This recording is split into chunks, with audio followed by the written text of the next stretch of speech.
Praise the lord. Good morning. ప్రభువైన యేసుక్రీస్తు శుభనామంలో మీ అందరికీ వందనములు. ఎలా ఉన్నారండి? అందరూ బాగున్నారా? దేవుని మహాకృపను బట్టి మీరందరూ క్షేమంగా ఉండాలని అనుదినం దేవుడి సన్నిధిలో మీ అందరి కోసం ప్రార్థన చేస్తున్నాను. చిన్న ప్రార్థనతో ఈరోజు దేవుని వాగ్దానాన్ని సుసంతరించుకుందామా? పరిశుద్ధుడైన తండ్రి, ఈ ఉదయకాల సమయంలో నీ బంగారు పాదములకు స్తుతులు స్తోత్రాలు చెల్లిస్తున్నాం ప్రభా. మందరితో మాట్లాడండి ప్రభా, మమ్మల్ని దర్శించండి. నీ విలువైన మాటల చేత మా అందరితో ముచ్చటించమని నజరేయుడైన యేసు నామములో ప్రార్థిస్తున్నాము తండ్రి, ఆమేన్. ఈరోజు దేవుని వాగ్దానము కీర్తనల గ్రంథము 21వ అధ్యాయం 2వ వచనం. అతని పెదవులలో నుండి వచ్చిన ప్రార్థన నీవు మానక అంగీకరించుచున్నావు.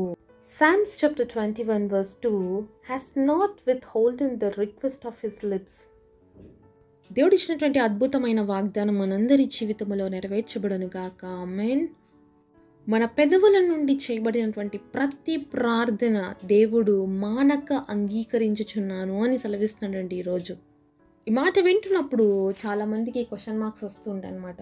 దేవుడు మానక నా ప్రార్థన వింటున్నట్లయితే, నా ప్రార్థన అంగీకరిస్తున్నట్లయితే ఎందుకు నా జీవితంలో ఇంకా కార్యాలు జరగలేదు, ఎందుకు నేను అడుగుతున్న వాటిని ఏవి కూడా దేవుడు నాకు ఇవ్వలేదు అనే క్వశ్చన్ మార్క్స్ వస్తున్నాయి కదండి. కొన్ని క్వశ్చన్ మార్క్స్కి మరి ఫుల్ స్టాప్ పెట్టాలి అంటే మన జీవితంలో మనం ఒకటి నేర్చుకోవాలండి. ఏంటి తెలుసా? దేవుణ్ణి సంపూర్ణంగా నమ్మడం. ఏ విషయాన్ని బట్టి కలవరపడుతూ కూర్చోక, ఏ విషయాన్ని బట్టి ఆలోచిస్తూ బాధపడుతూ కూర్చోక, మనం సంపూర్ణంగా ఆయన పైన ఆధారపడినప్పుడు మన జీవితంలో ఇలాంటి క్వశ్చన్ మార్క్స్ అనే దానికి స్థానం ఉండదన్నమాట. చాలాసార్లు దేవుడు చేసినటువంటి మేలులు మనం మర్చిపోతాం కాబట్టి ఎన్నో క్లిష్ట పరిస్థితుల్లో మనల్ని ఎన్నిసార్లు దేవుడు ఆదుకున్నాడో, ఎన్ని పరిస్థితుల నుంచి మనల్ని తప్పించాడో, ఇవన్నీ ఒక్కసారి మనం మెమరైజ్ చేసుకుంటే, రివైజ్ చేసుకోగలిగితేనండి మనకు అర్థమవుతుంది దేవుడు మన ప్రార్థన ఎలా అంగీకరించాడు, ఎలాగ సహాయం చేశాడు అని. కానీ మనం ఏం చేస్తాం తెలుసా? మేలులు పొందుకున్న తర్వాత వాటిని మర్చిపోతున్నాం. మేలులు పొందుకున్న తర్వాత దేవుని స్తుతించడం మానేస్తున్నాం. ఒకప్పుడు మన పరిస్థితి ఎలాగుంది, ఇప్పుడు మన పరిస్థితి ఏ విధంగా ఉంది, ఒకప్పుడు మన స్థితి ఏంటి, ఈరోజు మన స్థితి ఏంటి, ఏదో ఒకటి రెండు దేవుడు మనకు చేయలేదనో, కొన్నిసార్లు మన ప్రార్థన మరి అది అవసరం కానీ ప్రార్థనగా ఉన్నప్పుడు దేవుడు దాన్ని అంగీకరించకపోతే కూడా ఇది నా ప్రార్థన దేవుడు వినలేదు అని చెప్పేసి బాధపడుతూ ఉంటాము. మళ్ళీ ఎంతవరకు ఇవన్నీ కూడా కరెక్ట్ అనేది మనం ఆలోచించాలండి. చాలాసార్లు చెప్పానండి, మళ్ళీ చెప్తున్నాను, దేవుడు మన ప్రార్థనకి జవాబు ఇవ్వకుండా ఎప్పుడూ ఉండడండి. ఎస్ అనన్నా ఇస్తాడు, నో అనన్నా ఇస్తాడు, వెయిట్ అని ఇస్తాడు. ఈ మూడిట్లో ఏదో ఒకటి ఇస్తూనే ఉంటాడు. కానీ మనం ఎందుకు దాన్ని రిసీవ్ చేసుకోలేము? ఎస్ అంటే మాత్రం అందరికీ ఆనందమే. ఏం ప్రార్థన చేసినా అబ్బా దేవుడు గ్రాంటెడ్ అంటే ఎంత ఆనందంగా అనిపిస్తుంది కదా. ఒకవేళ దేవుడు నో అని అన్నాడు అనుకోండి, ఇంకా నా ప్రార్థన దేవుడు వినలేదు అని ట్యాగ్ యాడ్ చేసేస్తాం దానికి, అంతే కదా. ఇంకా వెయిటింగ్ చేయమన్నాడు అనుకోండి, దానికి కూడా అంతే. ఎన్నిసార్లు అడిగినా దేవుడు ఇవ్వడు, ఎన్నిసార్లు నేను ఆశించినా దేవుడు నాకు సహాయం చేయడు. కాబట్టి దేవుడికి నేను ప్రార్థన చేయడం వేస్ట్ అనుకునే వాళ్ళు కూడా చాలామంది ఉన్నారండి. ఒకవేళ మీరు ఈ మూడిట్లో ఏ లిస్ట్లో ఉన్నారు? మరి దేవుడు ఎస్ అంటే సంబరపడిపోతూ, నో అంటే బాధపడిపోతూ, వెయిట్ అంటే ఇంక నేను ప్రార్థన చేయను అనే స్థితిలో ఉన్నారా? నిజమైన ఆత్మీయులు ఎప్పుడు కూడా ఈ లిస్ట్లో ఉండరండి. దేవుడు ఎస్ అని చెప్తే సంతోషిస్తారు, నో అని చెప్పినా సంతోషిస్తారు, అలాగే దేవుడు వెయిట్ అని చెప్పినా కూడా సంతోషిస్తారు. ఎందుకు తెలుసా?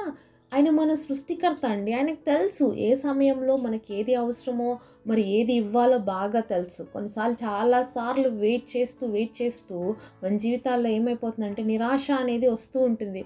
మరి నిరాశ, నిస్పృహ అన్నీ వచ్చినప్పుడే కదా మన జీవితంలో నిజమైనటువంటి అద్భుతం ఏంటో మనం చూడగలుగుతాం.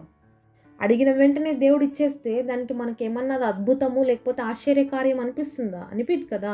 మరి పేదవాళ్ళకి తెలుసండి విలువ ఏంటి. ఒక బహుమానం కొనాలన్నా, ఈరోజు డబ్బులు ఉన్నటువంటి ఫ్యామిలీలో ఉండే పిల్లలకి మరి కేక్ కొంటే పెద్ద ఏం అనిపిదు అనమాట. ఇంకా కేక్ కట్ చేస్తే బర్త్డేస్కి కేకేనా అనే ఫీల్ అయ్యే వాళ్ళు చాలామంది ఉంటారు. కానీ వాళ్ళకి గ్రాండ్ సెలబ్రేషన్స్ చేయాలని కోరుకుంటుంటారు.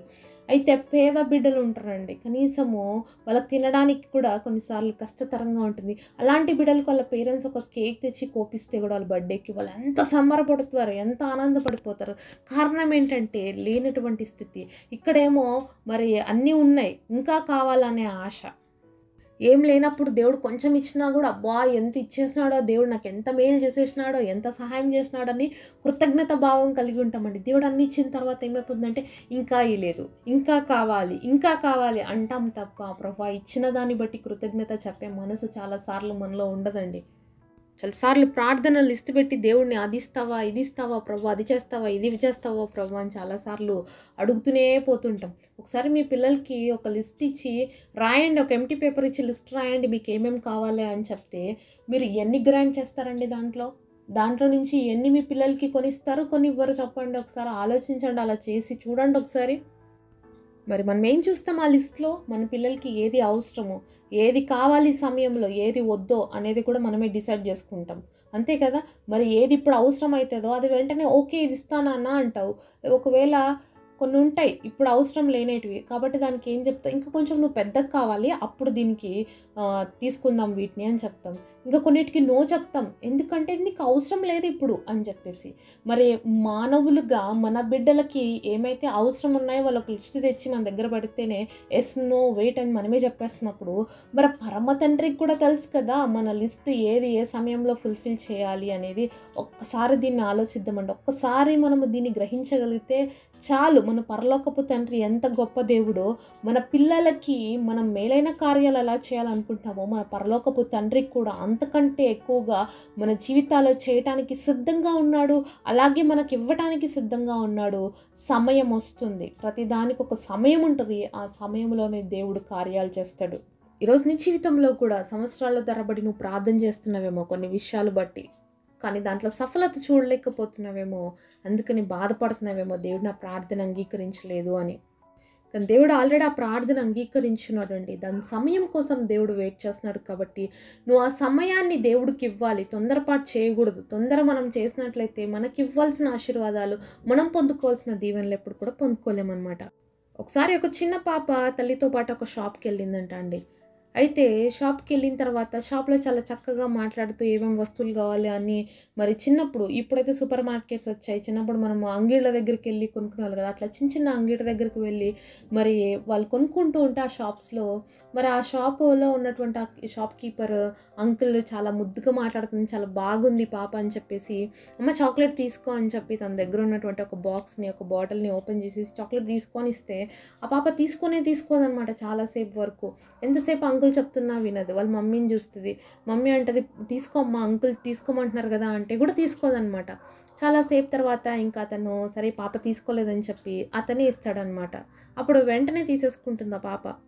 అయితే దారిలో వాళ్ళ మదర్ అడుగుతుంది, ఎందుకు అంకుల్ చాక్లెట్ తీసుకో అని నీ ముందర ఆ యొక్క చాక్లెట్ బాక్స్ పెడితే తీసుకోలేదు ఎందుకు, మరి నేను చెప్పినా కూడా తీసుకోలేదు ఎందుకని, అంకుల్ ఇసిని తీసేసుకున్నావు ఎందుకు అంటే ఆ పాప అంటుంది, మమ్మీ నా చెయ్యి చాలా చిన్నగా ఉంటుంది, నేను అంకుల్ అని చాక్లెట్ తీసుకోమంటే నా చేతిలో ఎన్ని వస్తాయి మమ్మీ, తన అంకుల్ చెయ్యి చాలా పెద్దగా ఉంటుంది కదా, అంకుల్ ఇస్తే చాలా చాక్లెట్ వస్తాయి కదా, అందుకనే అంకుల్ ఇచ్చినప్పుడు నేను తీసుకున్నాను అని చెప్తుందంట. సో ఈరోజు దేవుడి దగ్గర నుంచి కూడా కొన్ని లాక్కోవాలి, పీక్కోవాలి అని అనుకుంటాం. మరి అలా చేస్తే మన చెయ్యి ఎంత ఉంటుందండి, చాలా చిన్న చెయ్యి. మరి దేవుడు చెయ్యి ఎంత పెద్దది తెలుసా, ఆకాశ మహాకాశాలు పట్టాజాలనంత గొప్ప హస్తమైనది.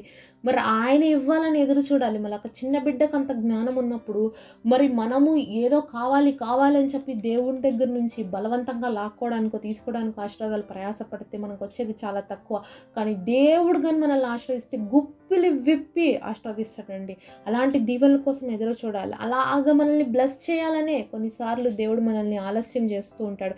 ఎవరి జీవితంలో జరగనవన్నీ నా జీవితంలో జరుగుతున్నాయి, నాకే ఆలస్యం జరుగుతుంది, నాకే ఏమి జరగట్లేదు అంటే నువ్వు అందరిలాగా కాదు, నేను స్పెషల్గా బ్లెస్ చేయాలని దేవుడు ఆశపడుతున్నాడు. నీ పట్ల దేవుడుకున్న ప్లాన్స్ వేరు, వేరే వాళ్ళ పట్ల దేవుడుకున్న ప్లాన్స్ చాలా వేరు. మరి పరిస్థితులు కొన్నిసార్లు ఎలా ఉంటాయి తెలుసా, అస్సలు ఇది జరగదు ఇంకా అవ్వదు అని అనుకొని మనం చాలా కుమిలిపోతుంటాం. కానీ అలాంటి పరిస్థితుల్లోనే దేవుడు గొప్ప అద్భుతాన్ని చేసి మన జీవితాల్ని పట్టజాలన్నటువంటి గొప్ప దీవెనలతో ఆశీర్వాదాలతో నింపాలని దేవుడు ఎదురు చూస్తున్నాడండి. కాబట్టి దేవుడు తన గుప్పిలు విప్పి ఇచ్చే వరకు వెయిట్ చేద్దాం. ప్రార్థించుకోవడం మాత్రం మానకుండా నిరంతరము ప్రార్థన చేస్తూనే ఉండాలండి. మరి ఎడతెగక దేవుడి సన్నిధిలో ప్రార్థించేమని దేవుడు వాక్యం సెలవిస్తుంది. ఎందుకంటే మన ప్రార్థన మానక వినేటువంటి దేవుడు మన దేవుడు. ప్రార్థించడం మన పని, మనకి ఏ సమయంలో ఏం అవసరం ఉందో ఆ సమయంలో ఇచ్చేది దేవుడు మాత్రమే. కాబట్టి ప్రార్థన విషయంలో మాత్రం ఎప్పుడు కూడా మనం నెగ్లెక్ట్గా ఉండకుండా, దేవుడు నాకు ఇవ్వలేదు, దేవుడు నాకు సహాయం చేయలేదు కాబట్టి నేను ప్రార్థన చేయమును అని అనుకోకుండా, మరి దేవాది దేవుడి పైన సంపూర్ణంగా అనుకున్న దేవుడికి తెలుసు ఏ సమయంలో నాకు ఏది ఇవ్వాలని విశ్వాసంతో, పరిస్థితులు ఎంతన్నా గందరగోళంగా ఉన్నప్పటికీ కూడా మనం విశ్వాసంతో దేవుడి సన్నిధిలో ప్రార్థన చేసినట్లయితే తప్పకుండా దేవుడిచ్చేటువంటి ఆ గొప్ప అద్భుతాలు మన జీవితంలో రిసీవ్ చేసుకుంటాం. ఇప్పటికే ఒకవేళ నువ్వు ప్రార్థన ఆపేసిన స్థితిలో ఉన్నట్లయితే, ఇప్పటికే నిరీక్షణ కోల్పోయినటువంటి స్థితిలో ఉన్నట్లయితే దేవుడు నీతోనే మాట్లాడుతున్నాడు. నువ్వు ప్రార్థన చేయి, దేవుడు తప్పకుండా నీ ప్రార్థన అంగీకరిస్తాడు. తిరిగి దేవుడి యొక్క సన్నిధిలో కనెక్ట్ అవ్వు, తప్పకుండా నీ జీవితంలో మేలును పొందుకుంటావు. అట్టి కృప దేవుడు మనందరికి దయచేయను గాక. పరిశుద్ధుడైన తండ్రి, నువ్వు మానక మా ప్రార్థన వినే దేవుడు గనుక మేము కూడా మానక నిరంతరం ప్రార్థన చేసే హృదయాలు మా అందరికీ దయచేయమని యేసు నామములో ప్రార్థిస్తున్నాము తండ్రి. ఆమేన్.